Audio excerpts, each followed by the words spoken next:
আজকের দিনে আমরা মেয়েরা একদম মন ভরে জুয়া খেলি এবং সেখানে আমাদের জন্য সারাদিনের জন্য ছাড়, ছেলে মেয়ে উভয় নির্বিশেষে জুয়া খেলে। তো আপনাদেরও বলছি, আপনারাও খেলুন, আসুন খেলে দেখি। আপনি খেলেছেন? হ্যাঁ, আপনি জুয়া খেলেছেন? হ্যাঁ অবশ্যই খেলবো, আজকে অনেকটা জুয়া খেলবো। না, ইতিমধ্যে আপনি হেরেছেন না জিতেছেন? আমি জিতেছি, আবার একবার হেরেওছি। তো একদম ফাইনালি জিতে যাই, তারপরে যাব বাড়ি। এই মেলা বহু বছর, এই জুয়ারি মেলা কত বছর হবে গো? আমি এখানকার বউ, মানে এই পাড়ার বউ। তো আমার আগে কোনোদিন আমার ধারণা ছিল না যে ওলমালদা এত সুন্দর জুয়ারি মেলা হয়।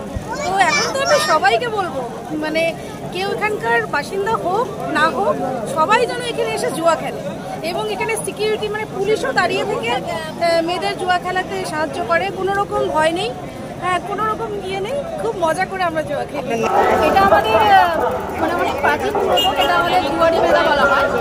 এখানে খোলা সৃষ্টি পুজো করা হয়, গাছতলাতে ওখানে ঠাকুর পুজো, সেখানে আমাদের এখানকার এলাকার মহিলারা পূজা করেন। আর তারপরে এখানে জুয়ার একটা আসর বসানো হয়, সেখানে গিয়ে পুরুষেরা এবং মহিলারা সবাই মানে এখানে জুয়া খেলা হয় আজকে দিনে। বুঝলেন? হ্যাঁ, আমি জুয়া খেলেছি। কি জিতলেন না হারলেন? না, আমি একবারও জিততে পারিনি, আমি হেরে গেছি।